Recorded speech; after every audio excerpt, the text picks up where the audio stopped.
Hi, everybody. Thank you for joining us. Hi, everybody. Great to see some familiar faces still. Thank you so much for joining us. Hello. Okay, we'll get going in just a minute. I'm just admitting all your lovely colleagues and peers into the session. We are recording the session today. Erica, do you want us to all put our things on mute? If you wouldn't mind, that would be lovely, and then we won't get any kind of background noise and anything going on. If you do have any questions, however, do please pop them in the chat box as normal. Great, you will also you. Thank you. And you'll also notice the link to Dave's recent commentary on LinkedIn around the 5 principles that we're going to be talking about today as well is also in the chat box. So if you do want to click on that at any point to go to the article, the link is there as well. Right, let's get going. Gosh, we've got a lot of people today. How exciting, how exciting. For those that don't know me, hello, my name's Erica Farmer. I'm the founder and director of Welcome to Learning Limited, which is a digital learning consultancy. I spend my days supporting businesses, particularly HR managers and directors and L&D and talent directors, simplifying the digital landscape with webinars, virtual classrooms, e-learning and everything in between. So thanks so much for being with us today. A bit of housekeeping, we'll be going for about an hour. And like I said, any comments in the chat box. I'll repost the link a couple of times. If you can't see it, we'll keep posting that as we go through, just so you get the benefit of Dave's great thinking and the conversation today. Sarah, over to you. Oh, good afternoon, everybody. For those of you that don't know me, my name's Sarah Potter, and I'm the founder and director of Peer Genius. And what I'm really passionate about is that obviously collaborating with HR directors, but also that innovation. So as we look to now what the future of work holds for us, and I'm really interested on Dave's insight on that, is actually we're setting up a series of innovation labs. So they're working groups for us to come together and really look at what that shared best practice looks like, how we can benchmark your thinking, and how we can really collaborate to innovate. So get in touch with me if you're interested in joining us. Again, that will be online. And some of the topics we're looking at is the future of learning, how we measure culture, data and analytics, and employee wellbeing. So do get in touch if you're interested. So I hope you enjoyed today's session, and I look forward to receiving your feedback. So enjoy today. Fabulous, thank you, Sarah. So let's get going. So our fabulous guest that we've got with us today, the one and only Dave Ulrich. Dave, thank you so much for joining us today, all the way over from the States. Erica and Sarah, I'm delighted, and welcome to my office. Welcome to my home. We don't get to do that very often, so this is where I live. This is where I work, and I'd show you the rest of the home, but it's kind of messy, so I don't want to embarrass myself. So welcome to my home, and thank you. What a privilege, Sarah, to be with Peer Genius and Erica to have a conversation with you. Thank you, Dave. Really appreciate it. And yes, you look your background makes you look even more educated than normal. So with all the books and everything. So the scary part is I wish I'd have read most of them, but yeah, we have books. So. I'm sure we're going to have lots of questions that come through for you, Dave, in the chat box. So as the conversation flows, we'll just chip in with those questions. I know you're certainly one who enjoys a good conversation and have it free flowing. So I'm sure we'll get into that pretty quickly. Dave, I know that we're going to talk a lot around your what is next post-coronavirus world, the 5 principles. So let's have a good conversation about that at the moment. But I know I just want to kind of mention that your association with the Ross School of Business, University of Michigan and the RBL Group. Do you want to just tell us a little bit around that first? You bet. The University of Michigan is a great university, and we do a lot of executive programs for senior HR people. We hope you'll attend. The RBL Group is called Results-Based Leadership. And it's a group Norm Smallwood and I formed about 20 years ago to turn ideas into impact. And we do all the services consulting firms do. So I could talk more about that, but if people want to find out, they easily can. RBL Group. RBL Group, absolutely. And I know there's some amazing titles. Rennis is like a professor of business, Ross School at the university, and partner and co-founder of the RBL Group. So that's fantastic. Thanks ever so much. So talking about that, let's kick off. Give us an overview of what support that you're offering clients at the moment and how you've adapted needs considering this kind of COVID-19 bubble that we're operating at the moment. What are you seeing from your clients? What kind of conversations are you having? First of all, as everybody probably knows, the world has changed. There's no travel, there's no social gatherings, and so client engagement has completely changed. But what I'm finding is people want to have ideas, behaviors, and feelings that allow them to go forward. So what we're working hard with is ideas. One of my friends yesterday said, Dave, how are you dealing with relationships at a distance? And I said, Wayne, my idea friends keep me company. And he said, tell me more about your idea friends. But I think some of my best friends are my ideas. Their ideas are great to have as friends. They wake you up at night. They keep you company. They go away when you need them to go away. They're not messy like dogs. My wife says, Dave, you have said that your idea friends are your best friends. And I said, well, except for you. So I think we need ideas. And so we're trying to frame about a step or a half a step ahead of what HR is facing. The second is ideas shape how we think and frame, but they also determine what we do. And so it's behavior. So I love the idea that Sarah reinforces in her great work, action, behavior. Thought leadership doesn't happen without behavioral and action. And third, and the one I'm thinking is so prevalent right now, is feeling and emotion. I'm finding right now with myself, to be fair, and maybe I haven't asked the two of you, or Erica, you and Sarah, because she's on my screen. I am finding that this pressure of the coronavirus, just an external, we don't know what's going to happen. When are you going to go back to work? I don't know. When are going to things be? We just don't know. And so under pressure, rocks can become diamonds or dust.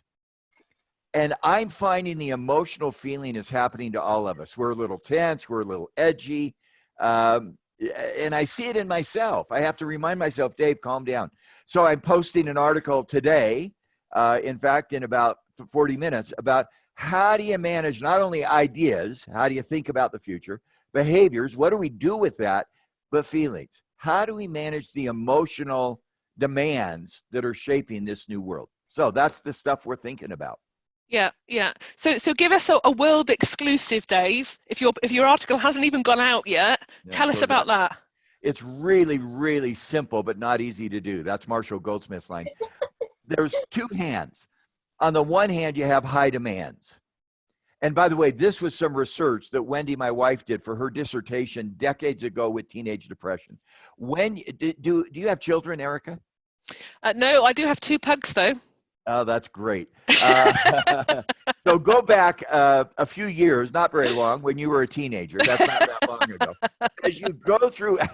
As we go through adolescence, the demands on us go up.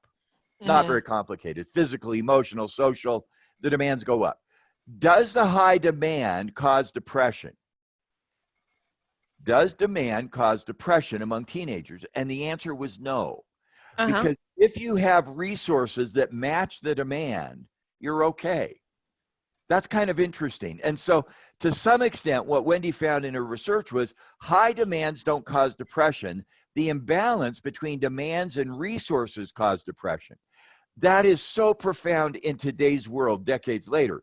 These external demands are so real, and we can't fix them.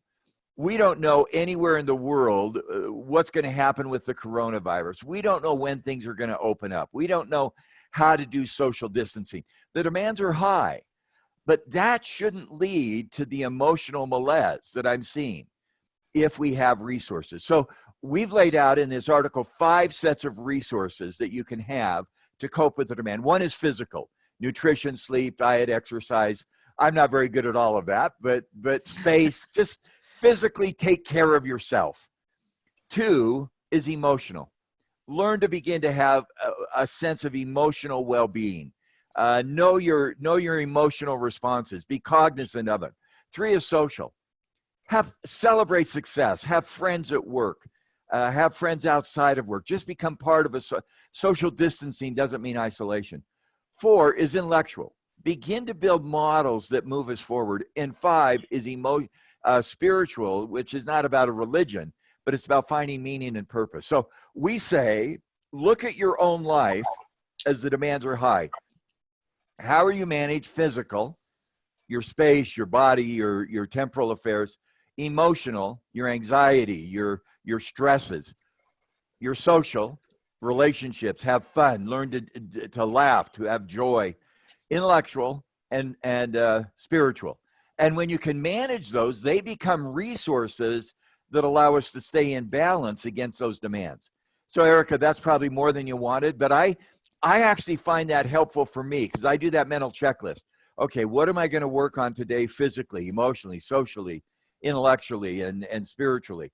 And how will those things allow me to stay in balance with those increased demands? Very simple framework. Thanks, Dave. I think you're spot on, especially where we find ourselves in this kind of more human space at the moment. I'm hearing a lot about people talking about humanity, and like, you can now see into my house. You can see my kids running around in the background, my dogs or whatever it might be. We're just more human about stuff, aren't we, at the moment? We are. And, you know, we're in my office. The phone may ring. I may actually have a drink while we do it. You wouldn't have to do that. And I mean, and you're in my office, you're seeing the kind of messiness and clutter and that's part of the resource, is to accept the humanity that we have with each other. I see myself, you know, I'm trying not to shave and do the makeup and the hair and and that's okay. It's okay. The demands are going to stay high. I don't know how to bring them down. I mean, you can manage your expectations and manage some of the demands that you face. And again, go back to those teenage years. How did you stay okay, in balance? You have high demand. You got to do well at school. You got to find friends. You got to be part of the cool group. You've got all the demands. How do you find resources to cope? And that's the work Wendy did with teenagers, and I think it's the work that applies to us today. At least it does to me. Mm-hmm. That'll be published this morning in the United States and this afternoon in the UK and somewhere else, wherever you are in the world. I am finding people, myself, our children, the people I interact with, just feeling like the demands are exceeding their resources. So I have to say, okay, bring up the resources. What is it you might be able to do to be successful? Yeah. Brilliant. And I think just touching on that, when we said our masks are off, Dave, and I think from a HR point of view, we are always that go-to person, that place. And I just think now, like, we do need to be that employee as well. So even though there's great cultures in organisation, some of the worst cultures I've experienced have been in HR departments. Yep. And it's almost a do as I say, not as I do. And that's something that breaks sort of my heart. So out of all this, it's something that I think for HR departments I want to change, and us to finally get the recognition we deserve, and that acceptance that we're employees too. That is so helpful, Sarah. You know, one of the biggest mistakes leaders make is leadership hypocrisy. I remember working with a leader who's recently passed away that everybody knows because he was such an incredible leader. It was Jack Welch at General Electric decades ago. And he said, Dave, I know that when people participate and get involved in decisions, they're more productive. I mean, all the research says it, instinct says it. So he said, I am going to demand that my leaders practice participative management. Let me say that again, because it's actually really funny. I am going to demand that you practice participative management. And other than that, Jack, listen to yourself. You can't demand participation. You've got to model it. You've got to demonstrate it. You've got to encourage it. But that's the opposite of participation. And that leadership hypocrisy is so critical. When our children were young, we used to tell them, clean your room, clean your room, clean your room. And once in a while, when they were about 10 or 11 or 12, they'd look at us and say, Dad, your room's a mess. and that leadership hypocrisy is so critical. We in HR need to model more than we preach. And I think that becomes really, really critical to what we do. And the other piece that's in this same stream, and I love these conversations, so Sarah, thank you. As people now return to the office, physical office, everybody's going to talk about, let's get back to work, let's get back to work. I did another column recently, and I suggested, don't start there. People want to share their experience. So when in HR, we can facilitate that process. Yes, you're coming back to the physical office. We're practicing distancing and safety and all of the good things. but have a meeting and say, so Sarah or Erica, in this 2-month social quarantine period, what did you learn? Tell me a story. Tell me something that worked. And let people reconnect at this more personal level. And then we'll get to what do we need to do as a company? How do we succeed? We'll get there. But I think this is a great opportunity to allow people to connect at a personal level. And if we miss it, work is not a 4-letter word. It's not something we do to haze each other so that you can join a sorority or fraternity. It's an opportunity to come together to create value. And that personal relationship is such a critical part. Yeah, absolutely. I couldn't agree more. We had Perry Timms on the call last week, and he was talking about very similar things in terms of coming together, co-collaborating, testing, learning. What are we as people? Who are we as people? You know, let's not just go back into the human battery and drain ourselves day to day and then, you know, expect people to go home to their families and be energized, because as people, that's not how we work. So I think what you're talking about in terms of those opportunities, tell me about your time working from home, tell me about how your family were and what kind of things did you get up to. And it's that human piece again, Dave, I think, isn't it, that we were just talking about? It's so critical. And now I'm going to not disagree with myself, but I'm going to push myself. We had 5 principles, and we'll get to these 5 not in order. One that I am really concerned about is paradox. That our research shows, and not only our research, but people who do better research than us, leadership is not just about a set of core values. You know, you have to have character, integrity, habits, whatever it is. It's not just your emotional intelligence. It's not just that you know yourself and you're emotionally grounded. It's not just learning and grit and resilience. As you move up that leadership hierarchy from values to emotional intelligence to grit, the next piece is navigating paradox. Paradox means there's 2 things that don't always go together. We call them oxymoron, jumbo shrimp. Whatever you want to call them, bittersweet. I think one of the paradoxes, Erica, we face as we come back to work is, yes, we have to care for the individual. And I think HR professionals are on the front line of the emotional caregivers. I had somebody violently disagree with the term caregiver. I hate that. I disagree. I am proud to be a caregiver. I am a caregiver to my 92-year-old mom. That doesn't make me secondary at all. I'm a caregiver to my children. HR, you are the emotional providers to give resources to cope with demand. But here's the paradox. What's the best thing we can give an employee? And it's a company that wins in the marketplace. Because if our company doesn't win in the marketplace, there is no workplace. And part of, I love the term pure genius that Sarah captured. Part of the genius is navigating that individual care with organizational competitiveness. And how do you manage both of those? Because if you're trying to just compete and not care about people, let's cut costs, let's butcher people, let's just treat people with disdain, that's not going to be sustainable. On the other hand, if all you do is care about people and don't win in the marketplace, that's not sustainable. So how do you inherently navigate that inherent tension? I think that's one of the real challenges going forward that will be both an opportunity and a challenge for all of us. Yeah, absolutely. Dave, we've got questions starting to pile into the chat box, so let's start working through those if that's okay. The first question that's come through, what's your biggest insight from this current climate and how do we turn that into action? You know, and my insights change because I have a lot of idea friends and they're arguing with each other and then they come argue with me. Yeah, I just talked about paradox. Let me hit another one that's in those 5 principles in that paper. I am finding I am personally struggling with uncertainty. There's some wonderful research by the neurologists who study brains, and I'm not. My wife has some background in that with her doctorate. But in the back of your brain is the limbic system. And when it is threatened, it responds by tightening up. David Rock's done great work on this and others. It's one of the reasons appraisal systems have been dysfunctional because it's a threat and you see a threat. Uncertainty is one of the biggest threats. And I think we now live in a world where there is no certainty. That's the demand. Erica, where are you going to be working in 2 weeks? Probably right here.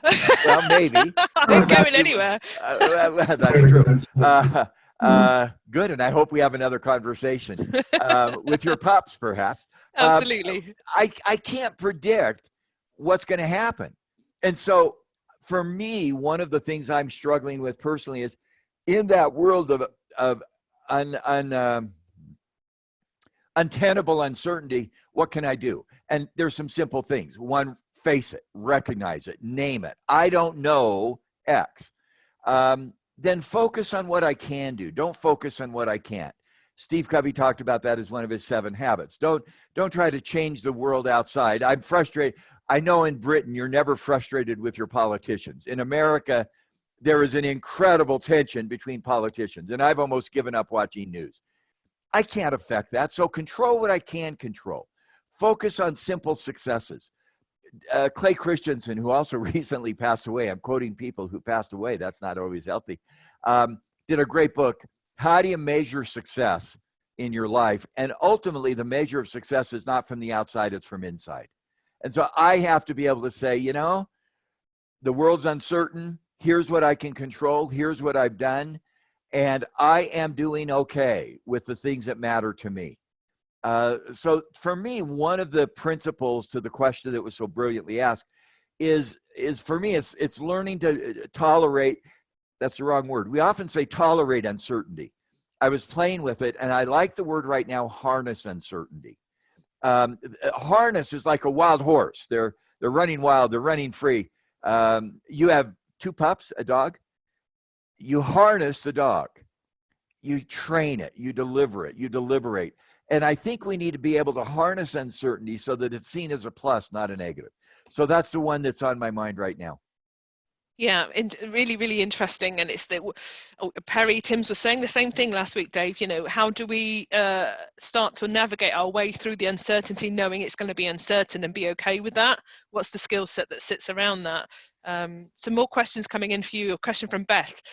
Dave, what are the trends that you're expecting to see in HR next, and what interests you most out of all those trends? And here's going to be my, I don't know. I actually get worried when people post, here's a new trend in staffing, recruiting, career management, performance management, compensation.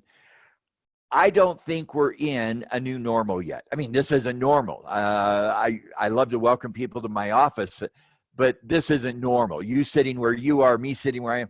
I don't know what normal is going to be. That's why in that essay I wrote, I talk about principles of paradox, principles of uncertainty, principles of guidance. I think some of those principles are going to happen. The one that excites me the most, I mean, I'm struggling with uncertainty, so I'm making a confession with that. And I'm trying to live with paradox. So what are the alternatives, and how do I manage that in my own life? The one that excites me the most is guidance. I think what we're learning out of this pandemic is you can't be all things to all people. If you have 10 strategic goals and you have 100 units of resources, and I'm trying to get very pragmatic, the worst way to divide the 100 units across the 10 is 10, 10, 10, 10, 10. Because then you're actually good is the enemy of great. You're good at a lot, but you're great at nothing. And so I think one of the things that's happening in this world, that was happening before because of the analytics we have and the technology, and I know, Erica, you live in a digital world. I think digital technology with information analytics can combine to give us guidance. And it's one of the 5 principles I talked about almost everywhere I go. And here's an example of guidance. And neither you nor Sarah probably did this. When I was newlywed, I didn't know what I was going to do with my life. I had drives and energies and passions. I went to a guidance counselor. And the guidance counselor gave me a number of tests to look at my strengths and my passions and my interests, and then talk to me.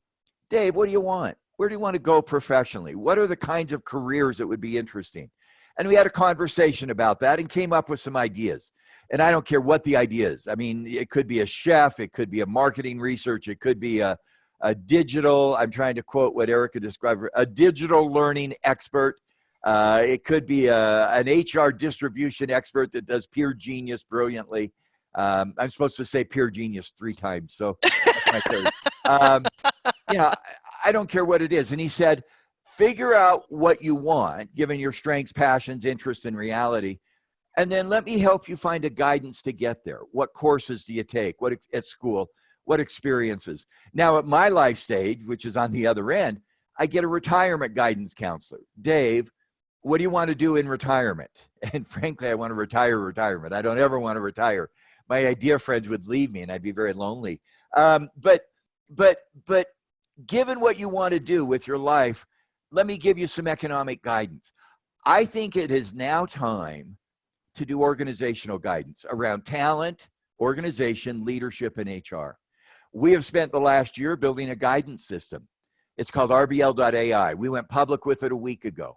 And it's not just the new and latest app. It's really disrupting our field. And coming out of this pandemic, where you got to build competitiveness for the organization and care for the individual, how do we guide our way through that? And so that's one that I'm very excited about, to bring the discipline of analytics and the insight of digital together to provide guidance. And I know you've linked that into your recent article as well, haven't you, Dave? I was looking at that over the weekend. So for those guys who've not had a chance to look at the article, I've posted the link a couple of times in the chat room. Absolutely go and have a look at that and understand how that could support you and how Dave's thinking can build on top of what you're already doing, because it's amazing. Or look it up, RBL.ai. RBL.ai. Brilliant. And for example, Erica, look at your work about digital learning. Wouldn't it be interesting to say, in fact, I'm doing a session later this week, 12 trends in learning and development and learning. Here's the interesting question. If I have 12 trends, think of my 5 big fingers, big hand in your face. Whoa. And then begin to say, which of those 12 trends will have the most impact on our employee morale and well-being? Which of those 12 trends will have the most impact on our business financial results? Which of those 12 trends will have the most impact on customers and investors? That's the issue of guidance. And we've done it right now. And I am so excited about this. And by the way, you're doing something really dangerous. I haven't shown this. Never talk to somebody doing their PhD about, tell me about your dissertation, because they'll talk to you for hours about something you don't care about. So I've been doing webinars and I found, here is my dissertation from 1982. And by the way, it is just full of statistics. It is the most boring thing in the history of the world. That's the title page. I'll just read it to you and then I'll get off. The United States and Japanese electronics industries, and here's the exciting part, description, taxonomy, and selection. I just can't believe how exciting that is. I am that excited about guidance. I love the idea of guidance. I wrote a book a number of years ago with brilliant colleagues called The HR Scorecard. Today, you should throw the book away. Just throw it away. That's interesting you say that. Is that what you were going to do with your thesis as well? No, I'm going to show, well, actually, it had great impact. I got one other thing to show here. I'm trying to make, by the way, I'm trying to make this fun and be a resource in the webinar. When you do a thesis, they try to sell them. So my thesis was the United States and Japanese electronics industries in the 70s, which was a huge issue. And so I sold and I got a check. The check is for $11.65. Look at that. I spent 2 years writing this incredibly statistical book and I got $11. And I decided even then, I'm not going to cash that. I am going to keep my $11 for 2 years of work and frame it and put it in my office as a symbol of my irrelevance to most of the world.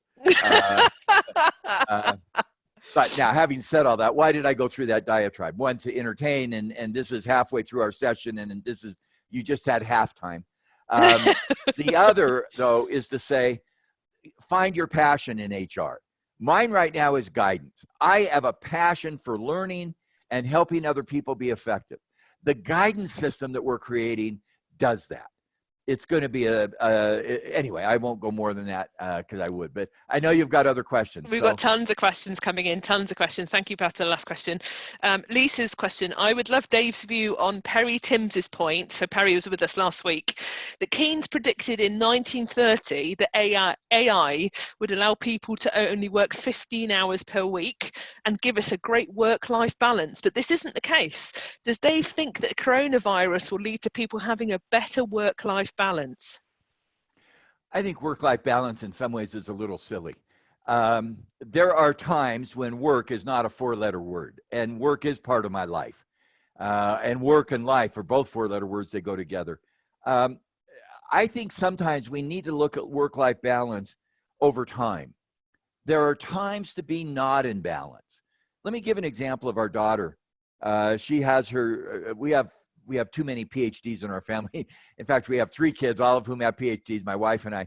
And our kids' spouses have said, we can't go to dinner at the Ulrich's on Sunday because you have to do your homework before you show up.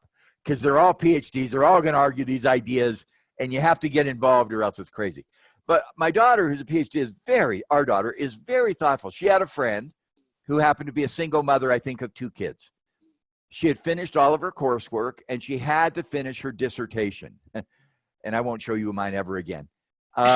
And she said, I've got to have work-life balance. I've got to be a mother first, and I've got to take time off to be with my kids because that's what it takes. And our daughter said to her, you know, it would take you 6 months to finish your dissertation, pretty much full-time, aggressively. And then you've got 30 years to live. This woman didn't take the advice.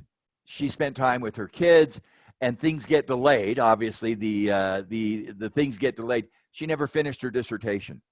There is a time to not, and this is so counterintuitive. I love our family. I love our kids.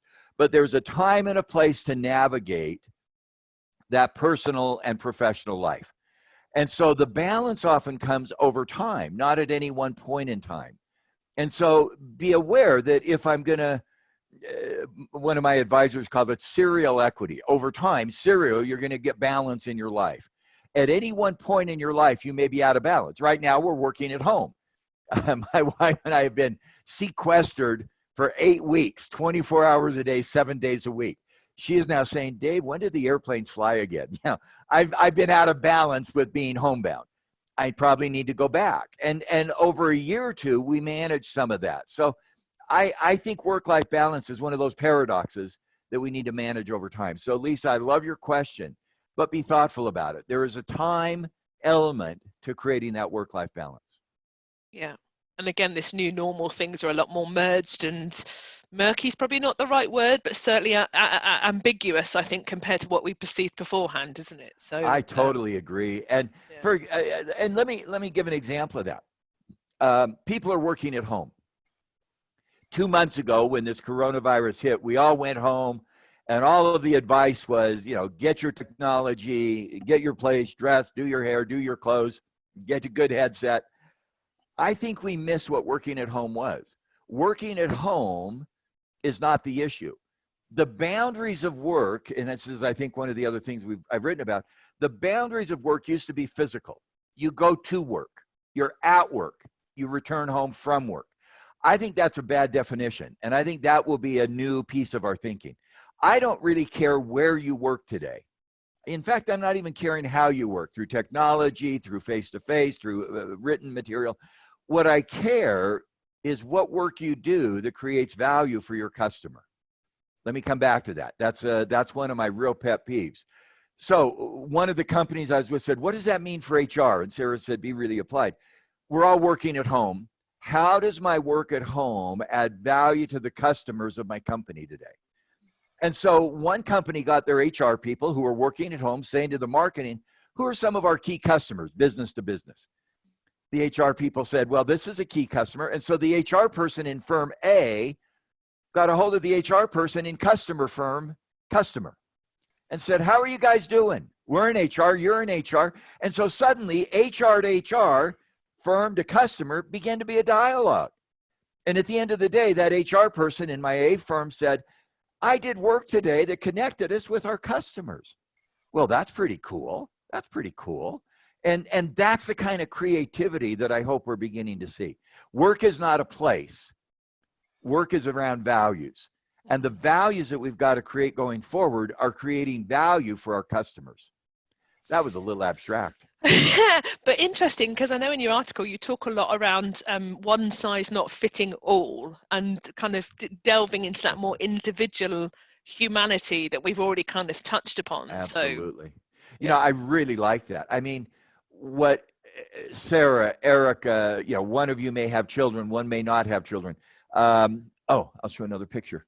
where I have pictures here to show on webinars. That's our family. I was going to say, you've got 10 grandchildren, haven't you, Dave? We have 10 grandchildren. I think that's only 8 at the time, but we have a lot of grandchildren. Here's what we've learned in this virus. Wendy and I are older. We're in our 60s. We have a house that has an office. We have resources. We're still quarantined because of health concerns and doing what we're asked to do by the government. Our children have children at home, and they're going nuts. They're going nuts. They're saying, I didn't sign up for homeschooling. Well, one is going nuts. One is saying, this is really cool. And the other one is just hiding in the basement, not having to deal with it. So everyone is being affected differently. In fact, one of our daughters said, and she probably won't watch this, so I'll say it. She said, my 2 children need a sleepover. That was actually a very clever way of saying, can our 2 children come to grandma and grandpa's and spend the night? Yeah, absolutely. Now we're having sleepovers. The takeaway is the virus is affecting each of us differently in such different ways, economically, socially, emotionally. I think when we come back to work, I hope we can keep that humanity. You know, Erica, what matters to you? How can our engagement with you at work help you reach your personal goals? And that's going to be different from Sarah. It's going to be different from Dave. It's going to be different from Martha. Now, remember, you've got to perform. We're not going to just say, do whatever you want. This isn't free for all. But when you perform well, you will then have autonomy to create the work life that works for you. I think we'll see more of that. So let me ask you, I've lost the name of Perry last week. Perry Sims, yes. Yeah, it feels like all we're doing is a repeat of his great session. So let me give everyone the best advice of all. Go listen to that tape and find out what this tape will talk about next. So Sarah and Erica, both, you've done a lot of these sessions and you knew this was coming. What would you say? What if you were to distill all of these? In fact, one of the things we're thinking that HR's got to do in the future, right now there's an enormous amount of noise. There's TED Talks, there's LinkedIn, there's webinars, there's just all kinds of noise flashing everywhere. How do you identify the key signals and the key messages in all that noise? So what are 1 or 2 messages each of you are finding that we in HR, and I'll consider myself part of that community, should pay attention to? Something for me is touching on that personal resilience that I'm really keen on. That's the network and support with. But it's being okay with not having the answers, but making sure that you're asking the right questions. Nice. So we are so used to being that go-to and delivering. Yeah, this is how we need to do it. But actually, it's okay to be in that place that accept that it's different and nobody knows. So nice. I know that we've had quite a few conversations where people are struggling with MDs, CEOs, and not delivering on what they want to do from a values point of view. But actually, it's okay to not have all those answers at the moment, and that as together, we'll be able to map out what that looks like and evolve together. Nice. And then probably the only other thing to really touch on is to, like we said, what is the customer need? So as a business opportunities, that's through new technology, it's through new legislation, and it's through consumer behaviour. So actually, what are those right questions to ask from a consumer and customer point of view? And I put it out to the group that when was the last time you went to a sales meeting? When was the last time you engaged in a marketing conversation? Because actually the role of HR has changed. It's not just the people, it's the technology, it's the sales, it's the marketing, it's the finance. So where do we evolve to get that business acumen to be the forefront of where we need to be leading from? So we've been given the platform, now we need to take the opportunity. So how do we evolve into that new generation of HR leader to become that CEO and to overtake the finance directors that had their chance in 2008? This is our chance now. Wow. So at the first half of this webinar, everything was Perry said. Now everything's going to be Sarah said. And Dave, I'm aware I've got a bunch of questions that I need to get through with you. And I will respond more quickly. So here we go. No, this is now going to be not a criticism at all. This is going to be Name That Tune. So let's move on. So. Yes. So Becky's question: during the introduction of employees back into the workplace, what would your suggestions be on advising managers on the awareness of their team's mental health, and making them feel engaged with what is still a very difficult time. I'm going to go back to what I said earlier. When employees come back to the physical office, don't start with work, start with personal.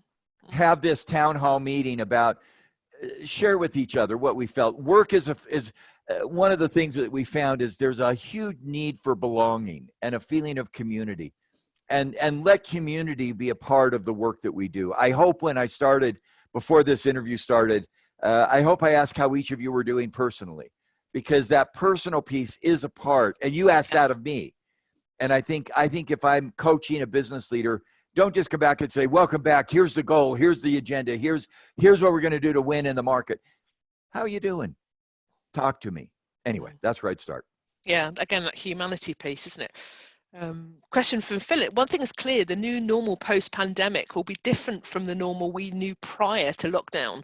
How do you envisage what the new normal may look like, and what are likely to be the biggest changes? I'm going to push back a little bit. I don't know. I remember, and I'm old enough to remember 9/11, which was a tragedy worldwide that introduced the world to the heinous crimes of terrorism. There's going to be a new normal. At the time, the number one selling items in America, and in the UK it's probably the same, were in Walmart, and credit cards were personal things like wedding rings and personal thoughts and Americana or patriotism. You know, all this pledge, I'm going to hug my wife, I'm going to hug my kids, I'm going to hug my puppies, I'm going to show new love. 6 months later, it's gone. And so I don't know what the new normal is. And so when I wrote the article that I think you posted, I think there are some principles around personalization, uncertainty, boundaries. And I think these principles are there. I don't know if they're going to be sustainable practices yet. And I wish I knew. I've gone through many years in my life of gaining and losing weight. And I can show that with more pictures. I'll do that quickly. And everybody says, oh, this is the new normal. And then recidivism comes back. I fall back into old patterns. And so I hope there are a few things that stick. But I think they'll be very personal and very different. And I think you've probably just answered our next question as well, particularly around uncertainty and personalization, which you talk about a lot in your article. What's the one thing that we can do to support employees to adjust to prolonged uncertainty? And you talked about uncertainty a lot in this session. I did already. I'd start with saying, name the uncertainty. What are you afraid of? Get behind it. I'm afraid I don't know the answer to A, B, and C. Number two, what can you do today? What can you do today? You're not going to resolve the uncertainty, but what can you do today to begin to take simple steps and make simple progress to move forward? Great. We've got some interesting comments coming here, just some good chat happening around the roller coaster of emotions as well. How people are self-managing. There's so much going on for people. What's your thoughts around that? Yeah, I said we're posting in now 15 minutes, I think, this piece about the demands are high. What are the resources? And I think the emotional resource, depression, anxiety, fear, when we get behind that emotion, we can begin to put a name on it. We can begin to label it. We can begin to look at it. And I think the more that we make emotion not this big, abstract, overwhelming phenomena, the more I think we can get our arms around and navigate some of that emotion. So that's where I hope we go. I think that and again, I think we all face different emotions. For example, in this crisis, I'm finding that we respond very differently. And again, we've been together for over 40 years as a husband and wife. The crisis hits, I go intense. When things are tough, I used to bike ride with teenage kids in my neighborhood as part of a community group. So we'd go on 400-mile bike rides every year for 4 or 5 years. When there's a hill, I attack it. I go hard and I get up it fast. In this coronavirus, I get aggressive. I want to be a voice to help our profession make difference. I care. So I'm doing dozens of webinars and writing and interviews like this that are just such a privilege for me. I get intense. My wife, who's a psychologist, becomes reflective and she turns inside. And it's really interesting. You know, in pressure, you have diamonds or dust, and that doesn't mean they're good. I get intense, she gets reflective, and we have to navigate that with our relationship. I think in the emotional space, we each respond very differently. How do I cope with that? How do I deal with my emotions? How do I name them? How do I share them? And what's the style that I use to cope? So I'll move on. Yeah. And we're particularly dialing that up, aren't we, in this current context, aren't we? Oh, Going back to your point. I can't let it go. I mean, imagine there's a small crevice in the earth or in our skin or something. Under pressure, a very small crevice becomes a very large one. And under pressure, and that's true in relationships. I don't know any relationship in the world except Sarah's and yours that have never had difficulties. Never, ever. All relationships are perfect. No, that's stupid. All relationships have tension. Under this circumstance, those tensions get expanded. And if you can't get your head around it, talk about it. I'll give a stupid example. I'm being very self-revelatory here. I tend to leave cupboards open. My wife likes cupboards closed. Well, now I'm home 7 days a week, 24 hours a day, and I leave cupboards open. She said, Dave, all I do is go around and close your cupboards. And I said, thank you. That was not the right answer. I mean, and those stupid little things, and under most circumstances, who cares? And I said, I have to open the cupboard to get the glass. Why do I have to do that? Now, that's by the way, not a good answer. Just leave it open and I can get the glass quickly. That's a bad answer. We talk about it. We talk about it. And I hope when we come back to work, that's why the earlier question, I think that was Lisa's, is so helpful. When we come back to work, don't just jump into work. Talk about it. What are some of those little things that now we want to talk about so that we're able to work with them in an effective way? Fantastic. Thank you. Good question from Lee coming up here. How would you respond to line managers that may now be used to online learning during this period and believe that the future is likely to be the solution to most of all training? Very controversial. Love it. Erica, I got to turn that one back to you. You are the digital. I knew that was coming. You are the digital learning expert. What would you say? Dave, people aren't here to hear from me. They're here to hear from you, I think. Well, let's both answer. I'll share mine if you'll share some of yours. Okay, let's do it. I think the key to digital learning is to be more thoughtful about it. We have tried digital e-learning, online learning has been tried. MOOCs, massive open online courses. 3% finish the course, 3% retain knowledge. It didn't work. TED Talks are really entertaining. I love to listen to a TED Talk. They don't change behavior. I think if we're going to go from low to high impact, the digital learning has to have a couple of things. It's got to be combined with some face-to-face. It's got to be built into the business agenda. It's got to have outcomes that are solutions to business problems, just not intellect and ideas. There's got to be a community of people who hear the idea digitally and then share the application of the idea with each other. There's got to be coaches. There's got to be mentoring. There've got to be relationships built around it. I've done quite a bit of work with CorpU, who's in your business. And they're saying blended learning is clearly the direction that we've got to go. Absolutely. That just sitting at home watching a TED Talk in my office or my basement, it's not going to change anything. I've got to have sponsorship. I've got to have clarity. I've got to have solutions. I've got to have colleagues. Those are some of mine. What would you add? I started. Yeah, I think everything and above. So, that social learning context as well, where some companies will use Yammer or something like that, for example, where we can just learn off each other. I don't need to go onto a training course to learn how to use XYZ, that kind of process. And also the user-generated content that sits around that, because it's normally the people on the front lines who have the right answers or have the best answers, because they're the people talking to the customers. Great. So I think as an L&D function, we can be quite guilty of the ivory tower sometimes, telling you what to do, and we've probably done that with digital as well. So I think we've finally understood what blended actually means, rather than banding around the term that we maybe have in the last 20 years. And I think learning is not going directly from A to B. I think it's fits and starts. Go back to when you learned how to use Zoom. When you learned how to use Zoom, I didn't call up Zoom and say, send me your manual, I will read it and then log on. I got on Zoom. I started hitting buttons. I experimented.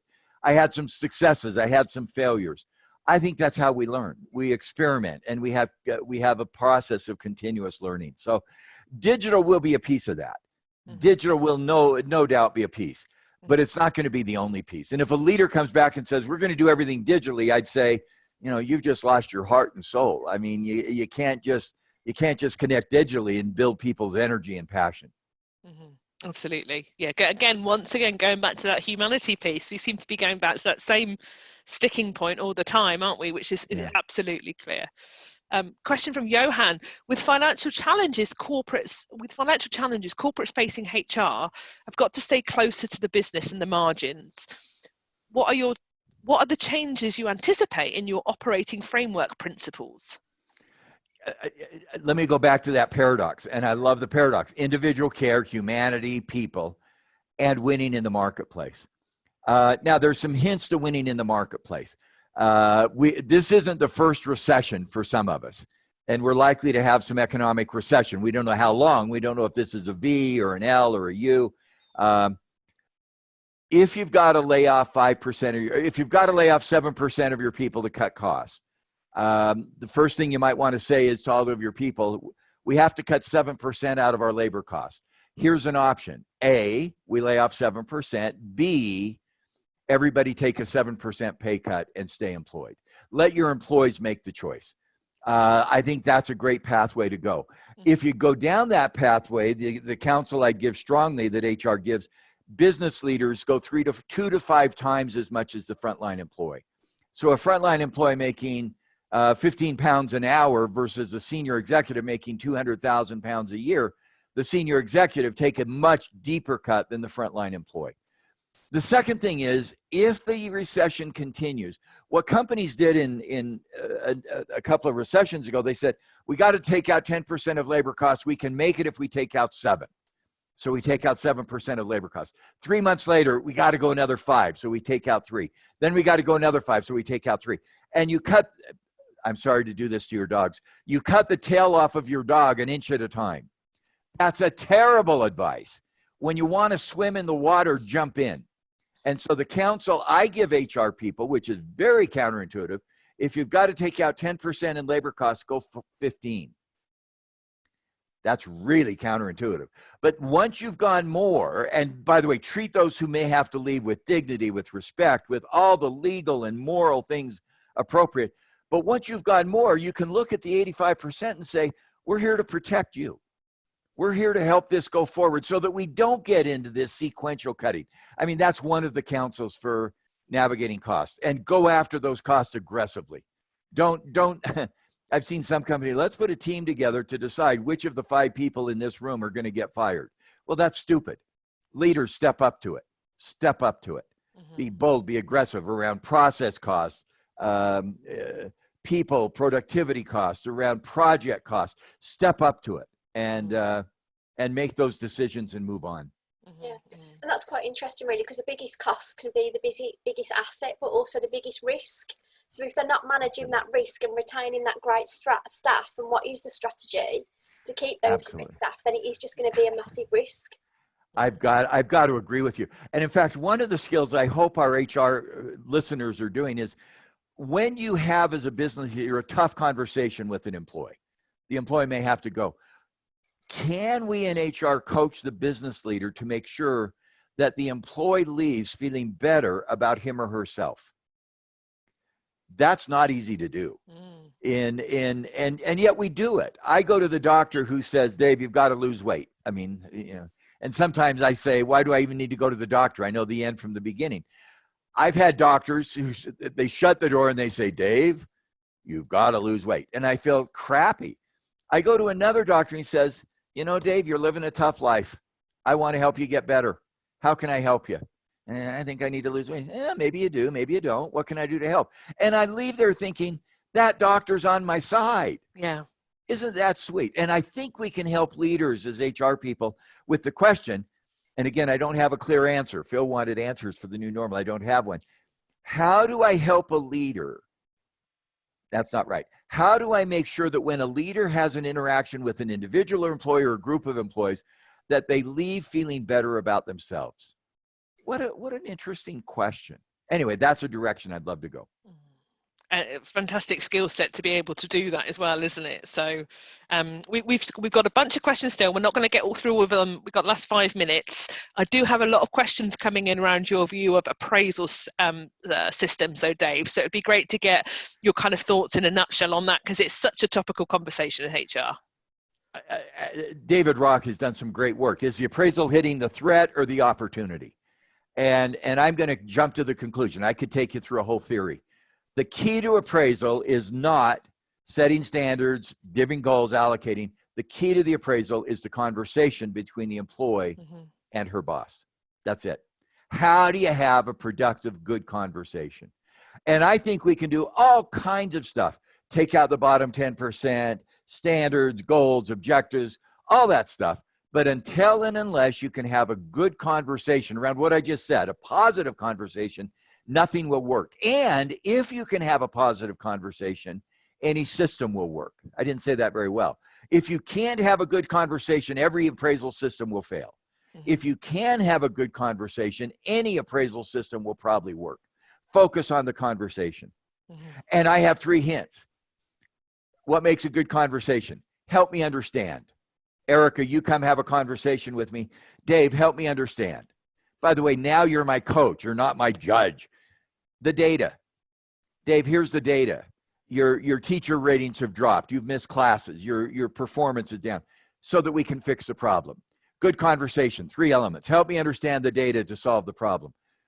That's what we got to focus on in appraisal. And once we can do that, I don't care what your system is. Yeah, again, going back to that humanity conversation, isn't it? Once every single time. We've got lots of great conversations. I think a lot of these questions coming through, I'm going to direct everybody to your article again, because I think some of the stuff that's coming through now is asking your thoughts on certain things. Just very quickly, there's one that's just popped out for us from Michael, Michelle. I read recently that HR should move away from being generalists and be more specialists. What's your thoughts on that? Particularly interested, obviously, in the partnership model that you're very well known for as well. You got to do both. I mean, this is paradox. We need deep expertise.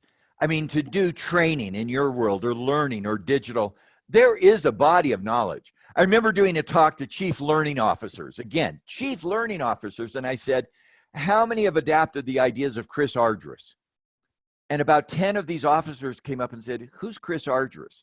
And I'm going, Chris Argyris is the godfather of learning.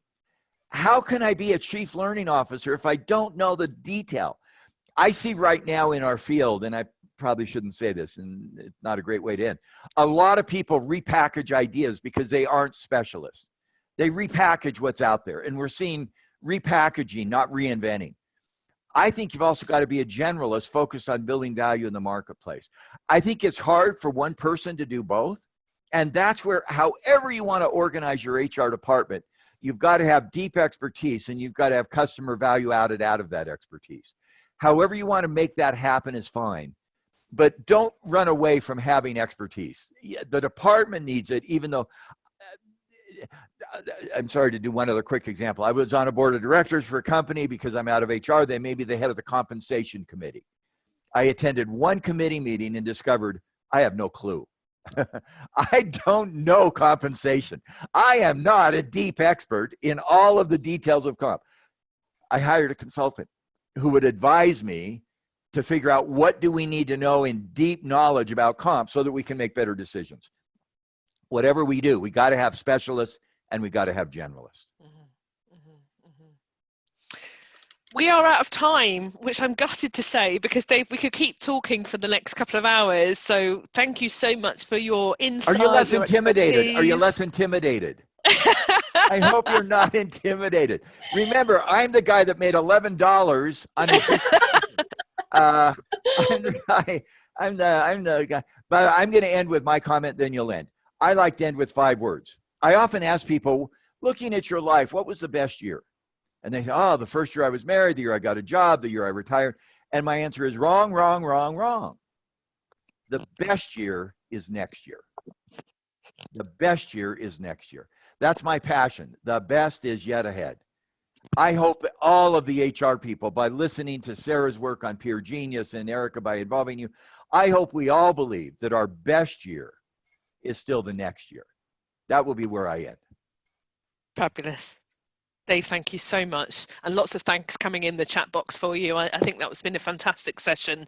Appreciate your time. Sarah, over to you just to wrap up our session for today. Yeah, just to say a massive thank you, obviously, to you, Dave. It's like an actual honour and privilege, and you've made my career today. So to be able to sort of be here speaking to you and offering this out to my network of HR directors, just from the bottom of my heart, thank you so much. Thank you. Brilliant. Thank you very much then, Erica. So as always, we'll be here next week, not the same time, 10:30, and we'll be looking at how we support those remote workers. And it'd be great to get you back again, Dave, maybe?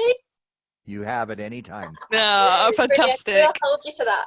Absolutely. Well, of course we will. Thank you, Dave. Thank you, Sarah. Thank you, everybody, for joining us. Once again, stay safe, stay well. See you next time. Thank you very much. Thank you, everyone. Bye. Bye. Bye.